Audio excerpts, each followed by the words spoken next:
पूजार्थं करिष्यामि। भ्रमरांब समेत मल्लिकार्जुन स्वामी प्रातः काले लघुन्यासक एकादश महारुद्राभिषेक पूजार्थं करिष्यामि।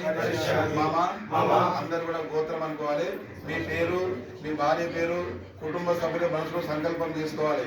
ఈ రోజున మహా శుభదినము, అమావాస్య, భ్రమరాంబ సమేత మల్లికార్జున స్వామి మహా సంపూర్ణ కరుణాకట సిద్ధిరస్తు। కాబట్టి అందరూ కూడా ఈ అభిషేకంలో పాల్గొనాలి। కాబట్టి ఆ పరమేశ్వరుడు, ఆ మల్లికార్జున స్వామి మీకంతా కూడా సమస్త సుఖ సంతోషాలు కలిగించాలని ప్రార్థిస్తూ అందరూ కూడా భ్రమరాంబ సమేత మల్లికార్జున స్వామి ప్రాతకాలే మహారుద్రాభిషేక పూజార్థం కరిష్యామి। మమ సహ కుటుంబానః క్షేమ శైర్య ధైర్య విజయ అభయ ఆయురు ఆరోగ్య ఐశ్వర్య అభివృద్ధ్యర్థం ధర్మార్థః మోక్షః చతుర్విధః ఫలపురుషార్థః